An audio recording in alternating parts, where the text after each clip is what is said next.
में तुम लीन हो।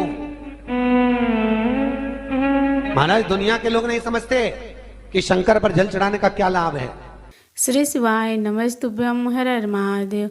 ज्येष्ठ माह की पहली सोमवार गुरुजी बताए हैं। ज्येष्ठ माह की पहली सोमवार के दिन का उपाय। अगर आपकी भी जीवन में पैसों से लेके धन संपदा से लेके दिक्कत चल रही हो या कर्ज ज़्यादा बढ़ गई हो तो इस सोमवार इस उपाय को ज़रूर करें। तो चलिए जानते हैं इस उपाय के बारे में। गुरुजी पंडित प्रदीप मिश्रा जी बता रहे हैं सोमवार के दिन का उपाय। शिव महापुराण कहती है, अगर एक दिन शिव महापुराण की कथा कहती है सोमवार के दिन भगवान शंकर को अगर जल चढ़ाया जाता है तो घर में तेज लक्ष्मी प्राप्त होती है। क्या मिलती है? तेज लक्ष्मी। पूरी दुनिया में केवल एक बेलपत्र का वृक्ष कैसा होता है जिस वृक्ष के नीचे माता लक्ष्मी शाम के समय पर बुआरी लगाने के लिए जाती है, झाड़ू लगाने। बेलपत्री के पेड़, बेलपत्र का वृक्ष जिसके यहाँ लक्ष्मी नहीं टिकती हो, पैसा घर में नहीं आता हो, बहुत चिंता लगी रहती हो, लक्ष्मी से जुड़ी हुई, व्यापार से जुड़ी हुई, पैसा आ ही नहीं गया, बहुत मेहनत कर रहे हो। सोमवार की सोमवार 5 सोमवार बेलपत्री के पेड़ के नीचे एक घी का दिया लगाना चालू कर दीजिए। शाम के साथ थोड़ी सी मिट्टी बेलपत्री के पेड़ के नीचे की उठा कर लिया, घर के अंदर लाकर इतनी सी मिट्टी लाकर पटक दीजिए। 5 सोमवार करके देखो, छठे सोमवार पे करने की जरूरत नहीं पड़ेगी, व्यापार अपने आप बढ़ना चालू हो जाएगा। लक्ष्मी शाम के समय पर प्रतिदिन बेलपत्र के पेड़ के नीचे बुआरी लगाना। शंकर भगवान की प्रियता बेलपत्र। पहले भी कथा में कहा, फिर कहते हैं, जिस व्यक्ति के जीवन में धन संपदा वैभव सत्ता लक्ष्मी की थोड़ी भी कमी दिखती हो उसको बेलपत्री के वृक्ष का पूजन चालू कर देना चाहिए। जाओ सोमवार के दिन बेलपत्र वृक्ष के नीचे जल चढ़ाकर जल का सिंचन कर उसी बेलपत्र के नीचे शाम के समय पर संध्या काल में प्रदोष काल में भगवान देवाधिदेव महादेव गौरी शंकर का स्मरण करो। बेलपत्र की जड़ की ओर, बेलपत्र की तना की ओर, बेलपत्र के वृक्ष की ओर तुम्हारा मुख हो। कोई आसन नहीं, कोई आसन नहीं, केवल बेलपत्र के वृक्ष की ओर तुम्हारा मुख हो। जहां बेलपत्री का वृक्ष है उसके नीचे बैठकर उसकी छाया में, उसकी ओट में पंचाक्षर मंत्र नमः शिवाय या फिर षडाक्षर मंत्र ओम नमः शिवाय या फिर श्री शिवाय नमस्तुभ्यम का स्मरण कर कर अपने हृदय की बात गौरी शंकर से, महादेव से कहे। शिव महापुराण की कथा कहती है 7 दिनों में एक दिन सोमवार का ऐसा होता है जिस दिन 33 कोटि देवी देवता बेलपत्री के वृक्ष के नीचे बैठकर भगवान शंकर और पार्वती का स्मरण करते हैं और शिव पार्वती उनकी झोलियां खुशियों से भरते हैं। देवता भी जिनका भजन कर रहे हैं वो बेलपत्री के वृक्ष के नीचे।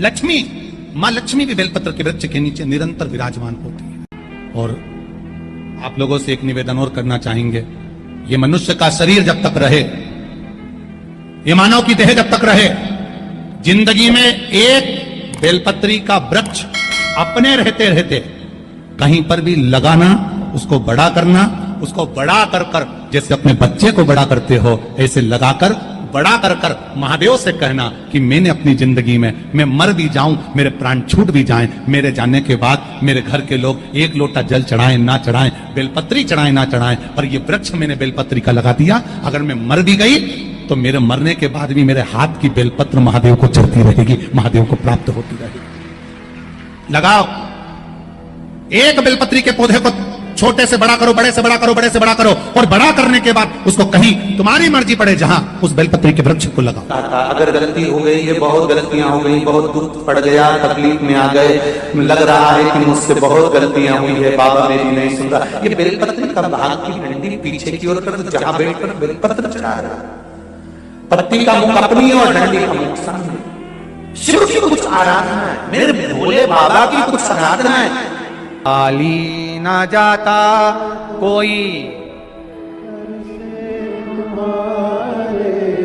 खाली ना जाता कोई, दर से तुम्हारे मैं भी खड़ी हूँ नहीं, बाहें पसार मैं भी खड़ा हूँ नन्ही बाहें पसार।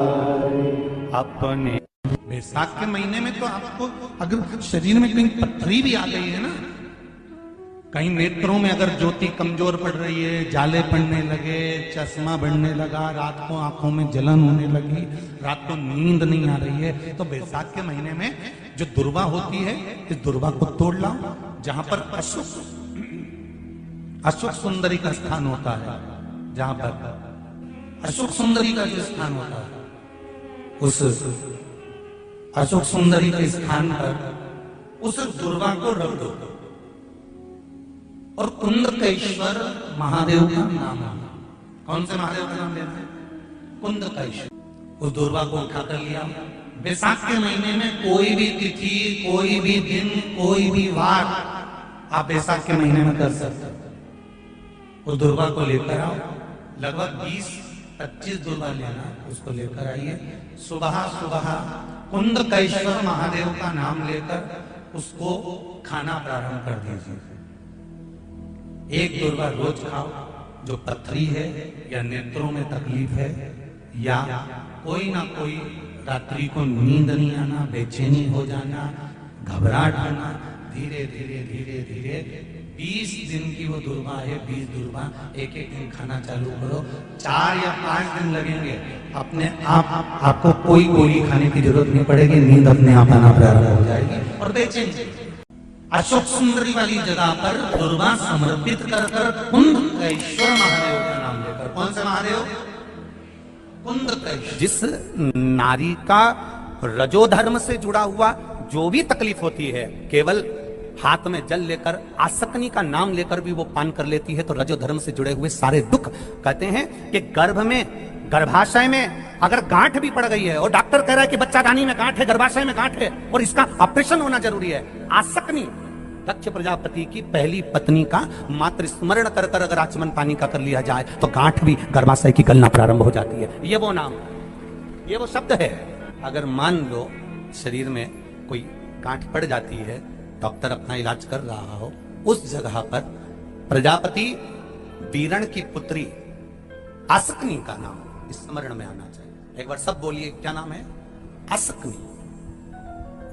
और हम आसक्ति का नाम भी नहीं बोल सकते, तो इसी आसक्ति का एक नाम है वीरणी। क्या नाम है? वीरणी। आसक्ति का स्मरण। अगर गांठ भी गर्भाशय में है और डॉक्टर बोल रहा है कि ऑपरेशन है, कराना है, डॉक्टर साहब से कहना, साहब जल्दी तो नहीं है ना, 15 दिन का समय तो मिल सकता है या 10 दिन का समय तो मिल सकता है इसका ऑपरेशन कराने के लिए।